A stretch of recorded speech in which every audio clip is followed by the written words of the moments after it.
ଭର୍ତ୍ତି ହୋଇ ଚେଙ୍କା ଚିକିତ୍ସା କରାଉଛନ୍ତି। ତେଣୁ ଏହି କୁଡ଼ୁମି ସମ୍ପ୍ରଦାୟର ଲୋକଙ୍କୁ ସଚେତନତାର ଆବଶ୍ୟକ ହୋଇପଡ଼ିଛି। ଢେଙ୍କାନାଳ ଜିଲ୍ଲାରୁ ସୁଶାନ୍ତ ମହାପାତ୍ରଙ୍କ ରିପୋର୍ଟ, ଜାଗ୍ରତ ଭାରତ ନ୍ୟୁଜ୍। ଆମର ଗୋଟେ ମୋ ନାଁ ଭାମାବତୀ ମହାନ୍ତ। ଆମ ଗ୍ରାମ କିହରମୁଣ୍ଡା, ପଞ୍ଚାୟତ କାନ୍ତୁଲର ଆମେ ଅଭିନେତ୍ରୀ। ଯେହେତୁ ଆମ ଗାଁର ରାସ୍ତା, ଚିକିତ୍ସାଳୟ କୌଣସି ଅଭାବରୁ ଆମର କୁଡ଼ୁମି ଜାତିର ପରମ୍ପରା ବିଧିବିଧାନ ଅନୁସାରେ ଆମେ ନିଆଁର ବ୍ୟବହାର ଚରୁ ଦ୍ୱାରା କରୁ। ଛୋଟ ଛୁଆକୁ ମଧ୍ୟ ଦେଉ କିମ୍ବା ବଡ଼ ଲୋକ ମଧ୍ୟ ସେଥିରେ ଦିଆଯାଏ। ଆମର ଚିକିତ୍ସାଳୟ ଅଭାବରୁ ଆମେ ପରମ୍ପରା ନୀତି ରଖିଛୁ। ଏଟା ଦେଲେ କ'ଣ ହୁଏ? ଏଟା ଦେଲେ ଆମର ପେଟ ଫୁଟା ପୀଡ଼ା ହେବ ନାହିଁ ବୋଲି ପୂର୍ବପୁରୁଷ ଅନ୍ଧବିଶ୍ୱାସରେ କରୁଛେ। ଆଉ ସେ ନୀତି ଆମେ ଚଲେଇଛେ।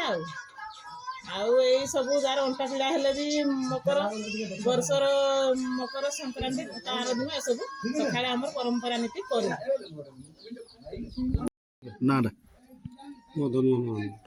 କ'ଣ କହିବେ ଆପଣ ଯେଉଁ ମକର ବାସି ଦିନ ଯେଉଁ ଚେକ ଦିଆଯାଏ ଏବଂ ଝାଡ଼ା ପାଇଁ ବି ମେଡ଼ିସିନ ଦିଆଯାଏ ଆଉ ଅଣ୍ଟା ରୋଗ ପାଇଁ ବି ସେ ଲୁହା ଚେକ ଦିଆଯାଏ, କ'ଣ କେମିତି କହିବେ? କେମିତି କ'ଣ ଆଗରୁ ଥିଲା, ଏବେ କ'ଣ ପାଇଁ ଦିଆହେଉଛି? ପରମ୍ପରାରୁ ପାଳ ଜାଗାରୁ ଏଗୁଡ଼ା ଆମର ମକର ପରଦିନ ଚେକ ଦିଆଯାଏ। ପେଟ ଫେଟ ପୀଡ଼ା ହେବନି କି ଜ୍ୱର ଫର ଟିକେ ଏତେ ଇଏ ହେବନି, ଏଗୁଡ଼ା ପରମ୍ପରାରୁ ଲାଗି ଆସିଛି, ସେଇଥିପାଇଁ ଆମେ ଦେଉଛୁ। ଔଷଧ ବନ୍ଧାଯାଏ ଛୋଟ ଛୁଆ ଔଷଧ ଏଇଟା ଏଇ ଯେଉଁ ଏବେ ପତର ଫତର ଯେଉଁ ଚଢ଼ୁଛି ସେଥିପାଇଁ ଛୁଆଙ୍କୁ ଡାଇରିଆ ଫାଇରିଆ ହେବ କହିକି ସେ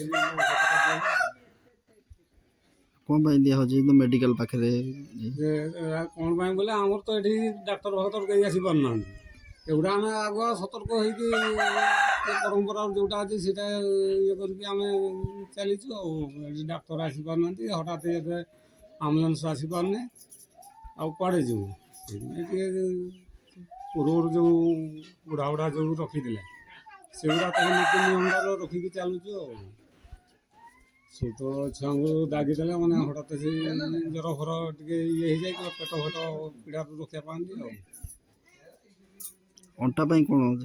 ଅଣ୍ଟା ଯାହାର ସାର ଯେଉଁ ପୀଡ଼ା ଯେଉଁ ରୁହେ ସେଟା ଅର୍ଖପତ୍ର ଜଡ଼ା ତଳ ଦେଇକି ତାକୁ ବଡ଼ ରଡ଼ଟେ ଗରମ କରି ସେଠି ସେକ ଦେଇଦେଲେ ସେ ପୀଡ଼ାଟା ଟାଣିଦିଏ। ଆଉ ଠିକ୍ ଅଛି। ନାଁଟା ରବି ମାସ କ'ଣ ଆଜିକି ଚେକ କ'ଣ ପାଇଁ ଦେଉଛ? କ'ଣ କ'ଣ ସବୁ ରୋଗ ଭଲ ହେଉଛି? ସେତିକି ଯେଉଁ ପରା ସେଇଟା ପରା କହୁଛି ପରା, ଛୁଆ ଝାଡ଼ା ଫାଡ଼ା ହେବ ନାହିଁ, ବାନ୍ତି ଫାନ୍ତି ଏରା ହୁଏନି। ସେଇଟା ସବୁବେଳେ ସବୁ ଠିକ୍ ବର୍ଷ ମୁଁ ଭିଡ଼େ ଛୁଟା କାଳୁ। ଆଉ ଆଜି କଥା ଇଏ ସବୁ ଛୁଆ ଆଣିବେ, ହେ କାଉସାଳୁ ଆଣୁଥିଲେ, ଏବେ ଆଣୁନାହାନ୍ତି ନା, ସବୁ ଛୁଆ ଆଣିକି ରେଡ଼ି କରିଦେଇଥିଲେ। ଚେକ କେମିତି ଦିଆଯାଏ? ସେମିତି ପେଟ ପୀଡ଼ା ହେବନି ବୋଲି ସେଇଟା ଦିଆ ହୁଏ। କେବେଠୁ ଏମିତି ଦିଆହେଉଛି? ଆଗରୁ ଆମର ପୁରୁଣା ଗାଁରୁ, ଆଜି ବୋଲି ନାହିଁ। ଆମ ଘୁଷି ବାପା ଥିଲା। ଆଚ୍ଛା, ଯେ ମେଡ଼ିକାଲ ଚିକିତ୍ସା ହୁଏନି ନା କ'ଣ? ହଁ, ମେଡ଼ିକାଲ ତ ଚିକିତ୍ସା କିଏ ହେଲ୍ଦି ହେଲେ ବାଇଚାନ୍ସ ଯଦି ଇଏ ହେଲେ ଯାଉଛନ୍ତି, ନହେଲେ ଆଉ ମେଡ଼ିକାଲ ଆଉ କ'ଣ